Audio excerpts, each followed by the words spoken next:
Good evening and welcome to What the Friday. Now, this was supposed to have been this past Monday night's episode, but me and Nick both have been very sick this week.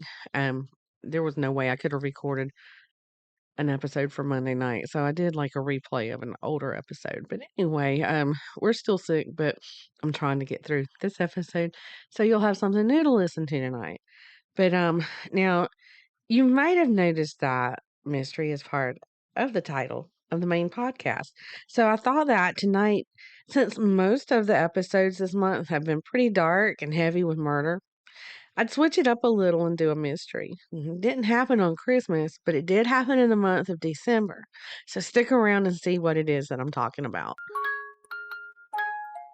Welcome to What the Friday, the After Dark series presented by Mystery, Murder, and Magic. Listening discretion is advised. Now, we all know that Agatha Christie was the queen of writing the great mystery novels in the early 1900s. But did you know that in 1926, she vanished into thin air from her home? Now, honestly, I had never heard about this, about Agatha Christie disappearing, so we're learning something together tonight. So it was December 3rd, 1926, when Agatha got up from the armchair she had been sitting in, climbed the stairs to the second floor of her home where her little girl Rosalind was in her bedroom. She kissed her goodnight, and then she drove away from the home in her car. And that would be the last time she would be seen over an 11-day period. Her disappearance had all the elements of a great mystery novel, and it was published worldwide in all the tabloids. More than 1,000 police officers were on the case of finding her, and they even enlisted the help from Sir Arthur Conan Doyle and Dorothy L. Sayers because of their expertise in such mysteries. Authorities were hoping that since they had written some of the greatest mysteries of the time, they would be of a great help in solving the disappearance of Agatha Christie. It wouldn't be long before authorities found Christie's car. It was parked on a steep slope near Guildford, but there was no signs of Christie, plus there was no evidence that she had even been in an accident. Well, as the investigation went on, and there was still no sign of Agatha Christie, rumors started flying, and the press went crazy with it. And you might recall we've talked in the past about back during the early 1900s, the press would just get like a little inkling of a rumor or maybe not even have anything to go on, so they just started making stuff up. Well, this happened with Agatha Christie being missing. They weren't reporting any facts, even though there was hardly no facts to go on. But they were just making up stuff to print in their papers. Remember how I said this mystery had the elements of a great mystery novel? Well, one of those was the fact that near where the car had been found was a natural spring called Silent Pool. It was said that 2 children had died at that spring sometime before Christie went missing. Those journalists that were making up stories went as far to say that Christie had driven to those springs to kill herself. But, y'all, there was no body to prove that. And why on earth would she even kill herself? Her professional life was amazing.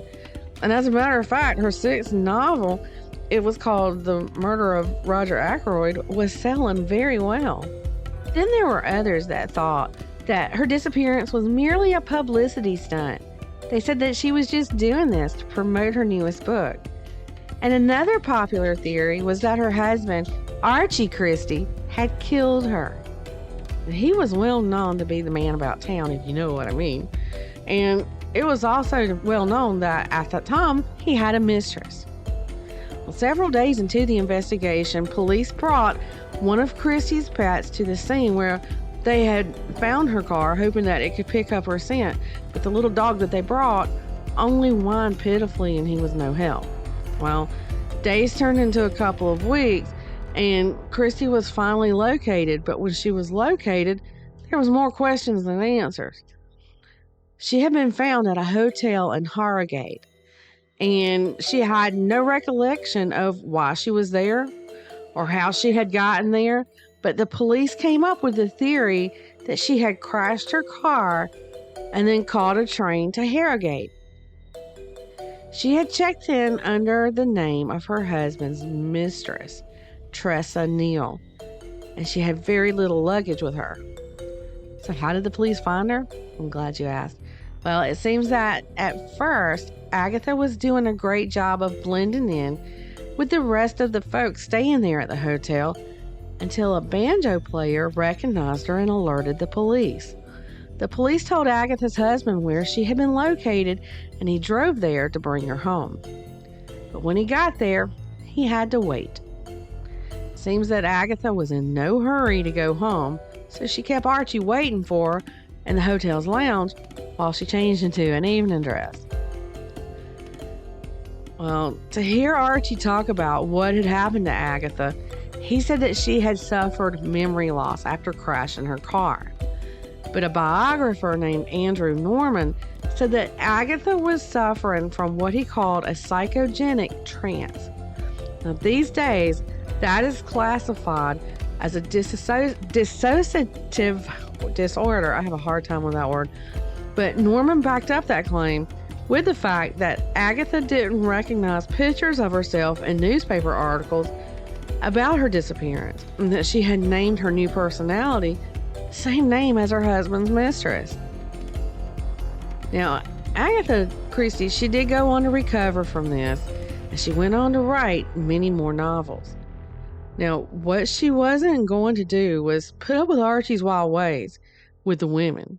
So she divorced him in 1928. She later married an archaeologist whose name was Max Malawan. Oh, and I should mention that Archie, he soon married that mistress. Now, there's been so many opinions about what actually caused Agatha Christie to go missing for 11 days, and their thoughts range from revenge to depression to amnesia. And Agatha herself only spoke of it once in an interview, and she did that interview with the Daily Mail, and she said, quote, "There came into my mind the thought of driving into it. However, my daughter was with me in the car. I dismissed the idea at once.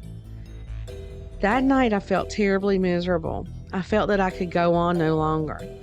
I left home that night in a state of high nervous strain with the intention of doing something desperate.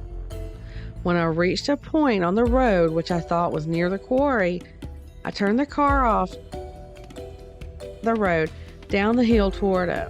I left the wheel and let the car run. The car struck something with a jerk and pulled up suddenly. I was flung against the steering wheel and my head hit something. Up to this point, I was Mrs. Christie." End quote. So maybe she had an accident and she developed amnesia from it. But why would she have used the name of her husband's mistress? I just find that kind of weird. But I'm sure she had her reasons. Or, maybe her hitting her head made her think, that for some reason that she was the mistress. But anyway, well, y'all, that's all I've got for tonight. I know it was a short one, and I apologize for that. But thanks for tuning in, and be sure to come back on Monday evening for an all-new Mystery, Murder, and Mayhem, and be listening out for the holiday murder minutes too over the weekend. Y'all have a good night.